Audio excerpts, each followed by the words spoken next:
My name is Stella Harper. I'm 29 years old, and according to the state of California, I died last year. I wasn't in a car accident, I didn't go missing.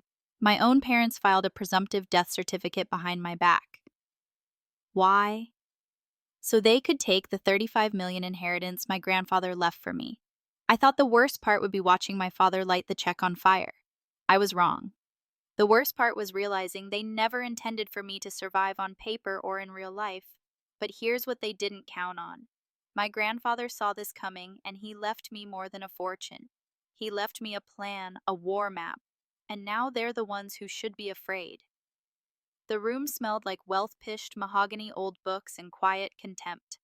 I sat across a desk so large it could have doubled as a runway, my palms flat against my thighs to keep them from trembling. My father, Henry Harper, sat to my right, tailored black suit, platinum cufflinks, jaw tight with impatience. My mother, Celeste, to his side, one hand resting gently over her pearls, a signal that she was about to feign shock. And then there was Gregory, my older brother, the favorite, the heir they had groomed since birth. He didn't even glance at me as he adjusted the lapel of his jacket like this was just another board meeting. The lawyer, Mr. Alder, cleared his throat. He looked ancient like the building itself, but when he spoke, his voice had the edge of someone who had seen too much and forgotten nothing. The remainder of the estate, he read, valued at approximately $35 million, is left in its entirety to my granddaughter, Stella Harper. Silence. A heavy, suffocating silence.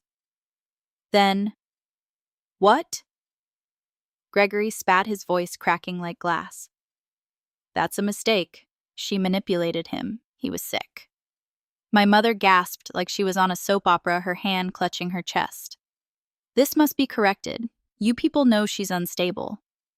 My father didn't speak. Not at first.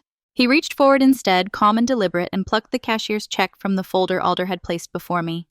He turned it slowly in his hand. Sent you Wu Ling Ling. Then he looked at me, and I saw it. Hatred. Raw, unfiltered hatred. You betrayed this family? He growled, and from his coat pocket he pulled out a lighter. He flicked it. Orange flame. He pressed the corner of the check into the fire. I didn't move. I just watched. The flame caught fast. It licked the edge, then roared, devouring ink and paper and all the illusions I might have still clung to. My mother shrieked, triumphant. You get nothing.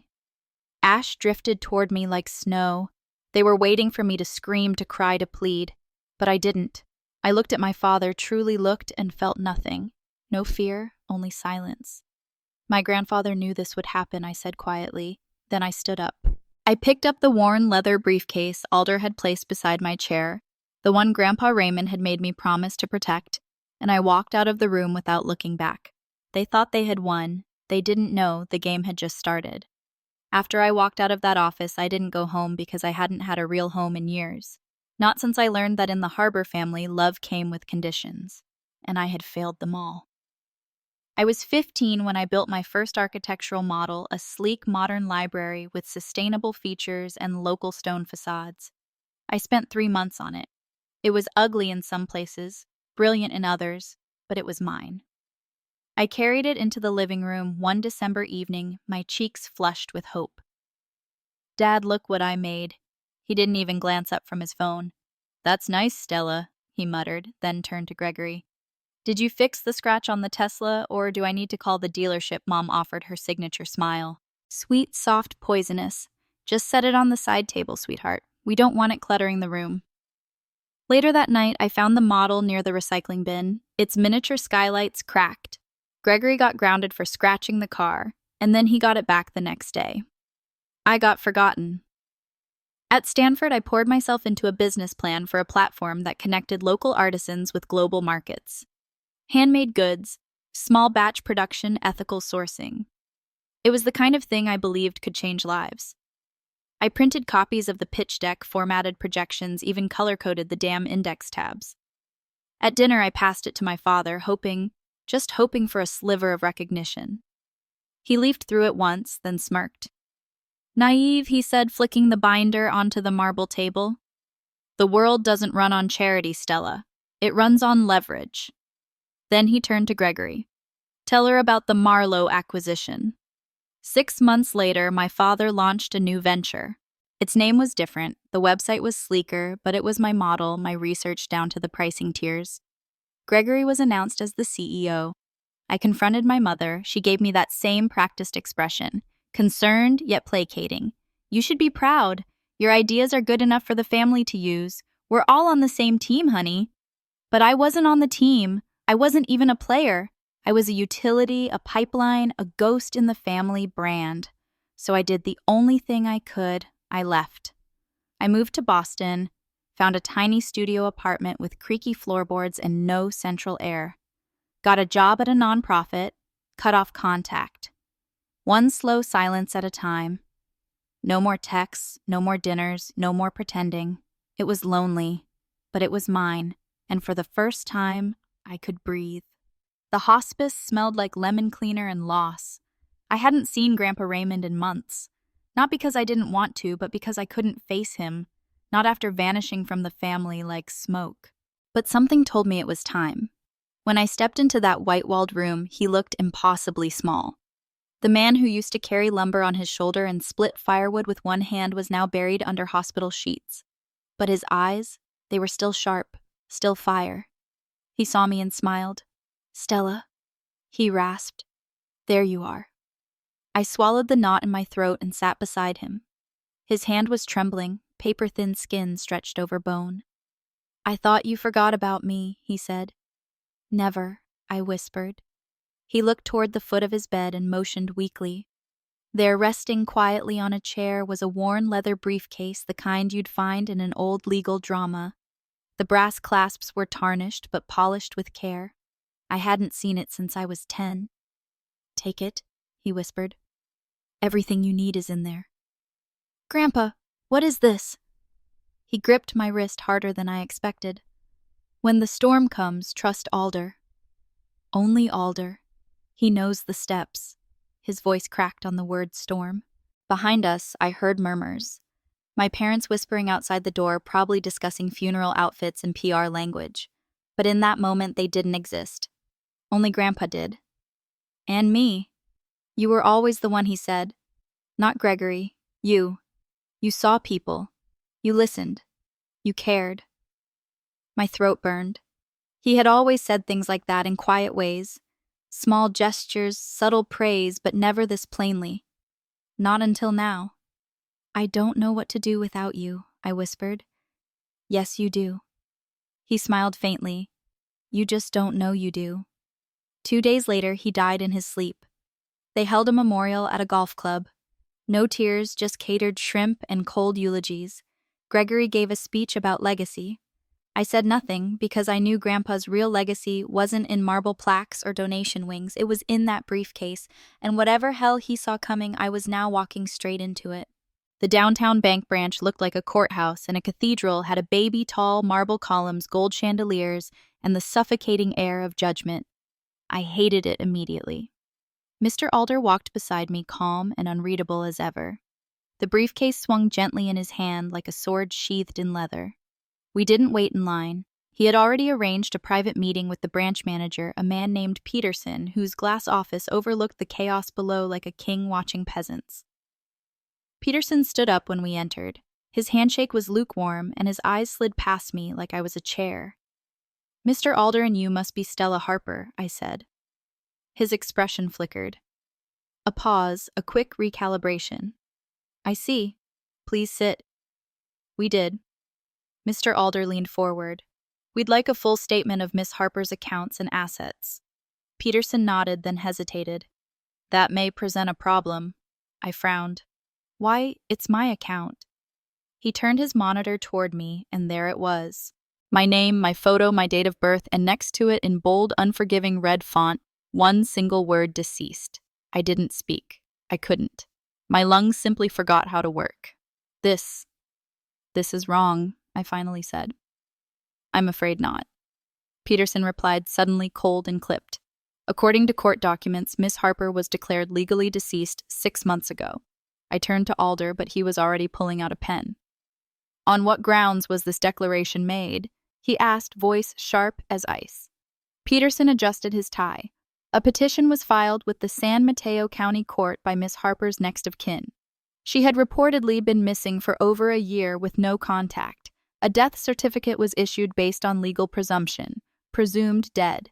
That's what they had done. They used my silence, my only act of self-preservation, as evidence that I no longer existed.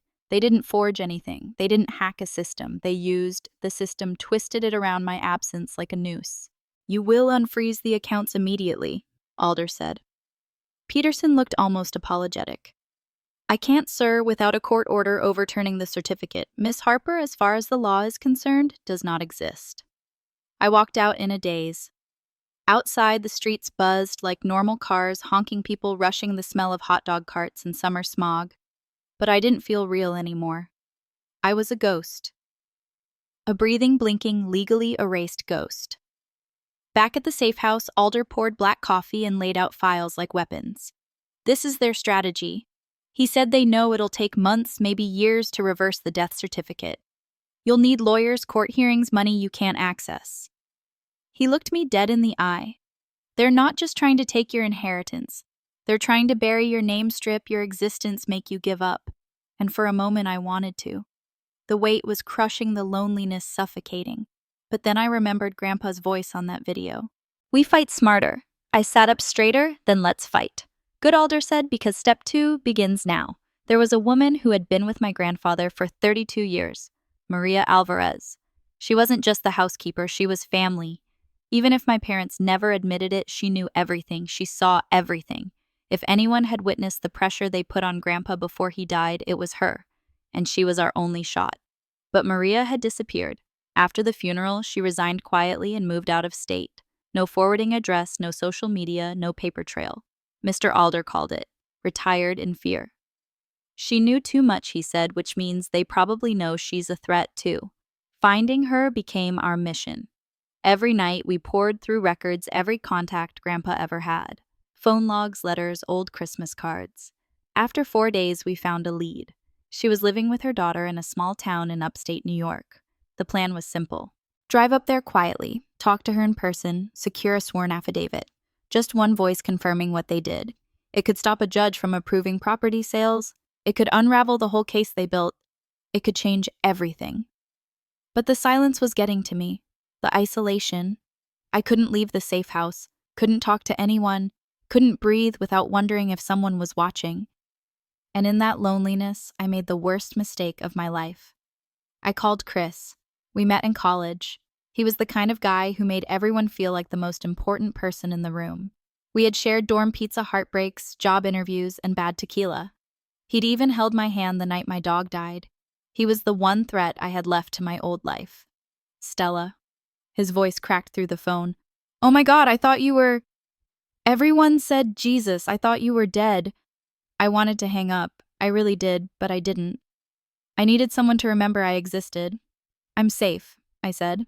"But it's complicated. What's going on?" "Your parents are saying you had a breakdown, went off the grid. Is that true?" "No," I said. "Listen, I can't explain everything, but I need to find someone." Maria, Grandpa's housekeeper. Remember her? "Of course, sweet lady." "Why?" "She might be able to help me, that's all I can say." We talked for a few more minutes. Nothing specific, no addresses, no plans, but I gave him just enough. 2 days later, as we were packing to drive to upstate New York, Alder's phone rang. He listened. His face went gray. "They got to her." "What? Who, Gregory?" "He showed up at Maria's door this morning. He didn't hurt her, but he threatened her daughter's visa, her job, everything. She's gone, Stella. She's terrified. She won't speak to anyone." The room spun. My knees hit the floor before I even realized I was falling. There was only one way they could have known where we were going. Chris, my best friend. My brother had bought him with debt relief. Or worse. That night, I lay on the floor of that tiny apartment staring at the ceiling. Everything was slipping through my fingers. My family erased me. My best friend betrayed me. And I had just destroyed the only chance we had. For the first time in weeks, I didn't want to fight. I wanted to vanish this time for real. But morning always comes. And with it, so did Mr. Alder. He found me still on the floor, curled up in a blanket of failure. He didn't yell. He just said, Your grandfather planned for this. You think he didn't know the kind of man Gregory is or the mistakes you might make. He slid a document across the floor. Maria was the best option, but not the only one. It's time for step 3. The key was heavier than it looked. It had been buried at the bottom of Grandpa's leather briefcase beneath folders and that old USB drive, stamped with the name of a private vault company I'd never heard of. Denton Reserve Holdings, 2 towns over, no website, no logo, just discretion. When we arrived, the building looked like a dentist's office. Beige stucco walls, small windows, discreet parking. The receptionist checked Alder's ID and mine. Then we were escorted into a cold chrome room with numbered steel doors lining the walls. Box 107, Alder said. We both inserted our keys. Click. The drawer slid out with a hiss. Long and heavy. Inside were no gold bars, no cash, just proof. Original notarized while leaving everything to me. Property deeds untouched. Bank statements dating back 20 years, tracking every dirty deal my father had ever made. And at the very bottom, a sleek black hard drive in a sealed evidence pouch. Alder exhaled like he just found a nuclear warhead. This is the arsenal. Instead of going to court, Alder filed a motion for a mandatory settlement conference. It's a legal formality in some states, one last shot at resolution before full trial. But Grandpa had predicted it because it forced my family to show up to face me, to think I was coming to surrender. They had no idea. The conference room wasn't a courtroom. It was smaller, quieter. Just a long table, padded chairs, a neutral mediator. Judge Porter retired but sharp-eyed. My parents sat across from me, flanked by their attorney, a smug man in an expensive suit who looked like he billed by the eyebrow raise. Gregory sat to the left, scrolling his phone. They looked relaxed, untouchable. Let's begin, Judge Porter said. Their attorney spoke first, oily, confident. This entire matter is a tragic misunderstanding, he began. My clients believed Stella had experienced a mental health crisis and disappeared. Her brother and parents acted in good faith. He slid a forged will onto the table. As you'll see, Mr. Harper made updates to his estate, leaving Stella a modest provision and allocating the majority to Gregory, who was always more involved in the business. He looked at me like I was a stray dog at a dinner party.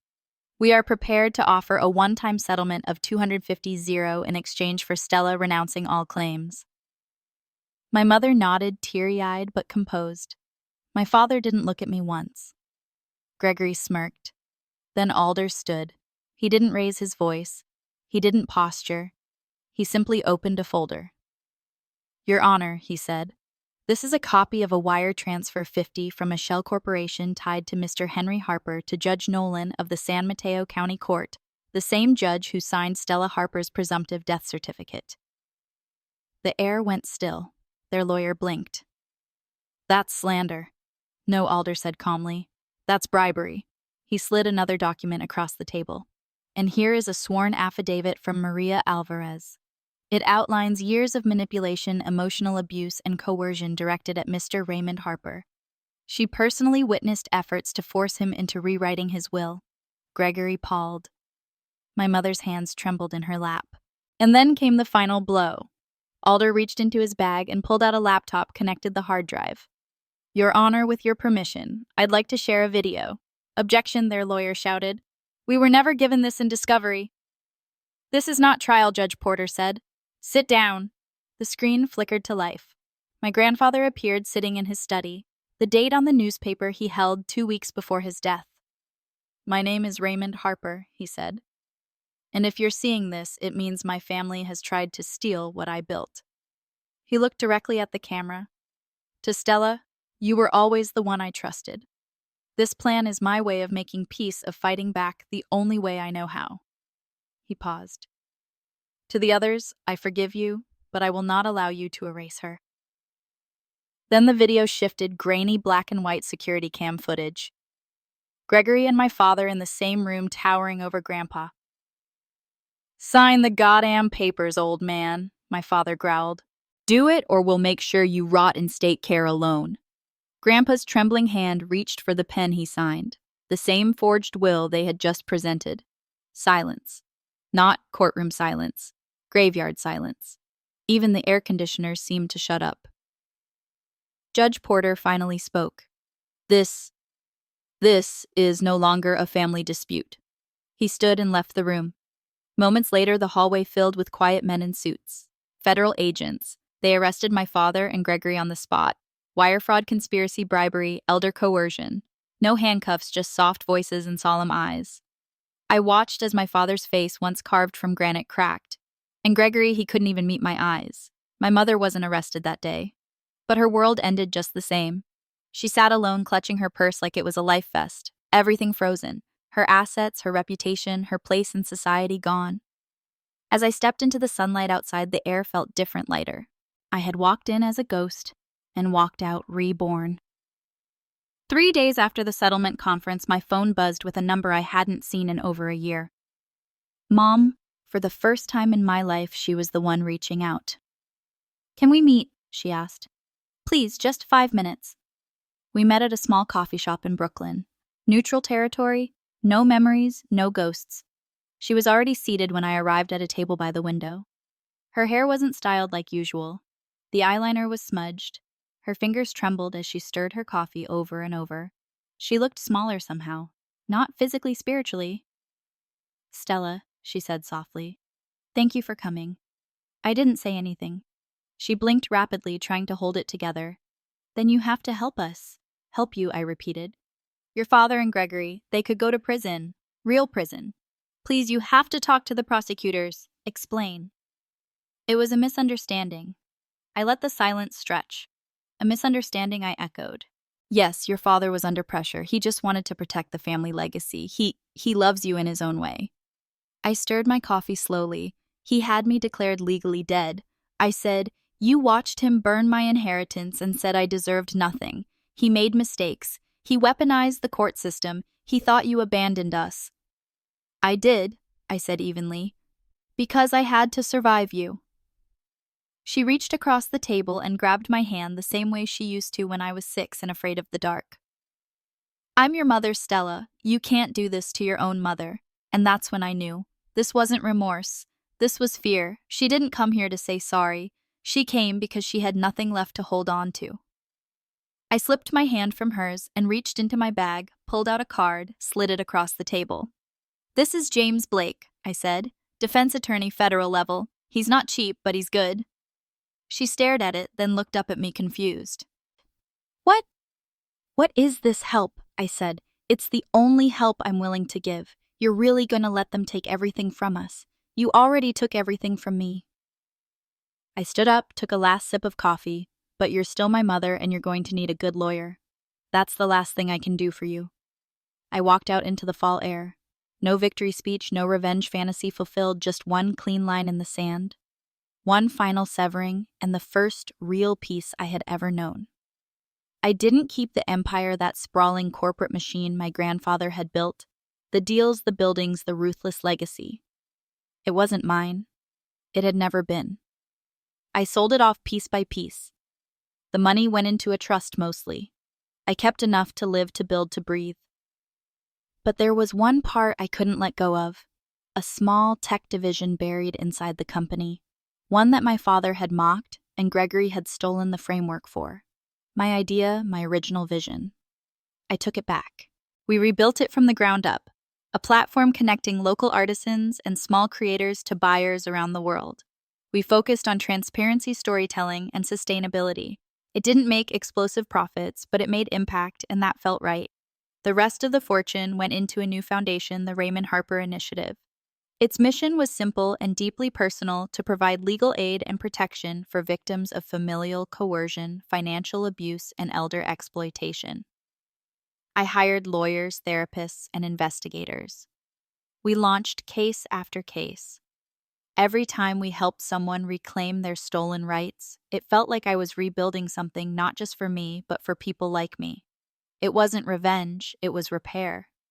My father and Gregory took plea deals. The evidence was too overwhelming, too. They served time, their names made headlines, and then, like shadows at sunset, they disappeared from the public records, stripped of titles, status, money. I heard they now live in a rented condo in Tampa. Gregory delivers investment webinars on platforms no one watches. My father, once a giant in finance, now argues with HOA boards over parking rules. I don't hear from them, and I don't need to. One afternoon, while unpacking the last of Grandpa's documents, I found a hidden envelope wedged behind the lining of the vault's metal box. It was addressed to me in his shaky handwriting. Inside were two things: a copy of his medical records, a letter. My dearest Stella, if you're reading this, it means our plan worked. It means you are free. There's one last truth I must leave with you, the one I couldn't say while I was alive. He had known he was dying, pancreatic cancer, 6 months to live when he wrote the first video. I watched your father diminish you. I watched your mother enable him. And I stayed silent. I told myself it was to keep the peace. But peace bought with your soul is no peace at all. This plan, this entire elaborate trap, wasn't a test. It was my confession, my final act of love. I couldn't undo the past, Stella, but I could give you the tools to build something new. Be a better voice than me. Be a better fighter. Be a better woman. All my love, Grandpa, I cried. Not the kind of crying that aches, the kind that cleanses. And when I stood at his grave a week later on a quiet green hill outside Albany, daisy in hand, I understood. The 35 million was never the point. It was just the spark. The real inheritance was this: that my name means something because I chose what it stands for, not them. That my silence was never weakness. It was gathering.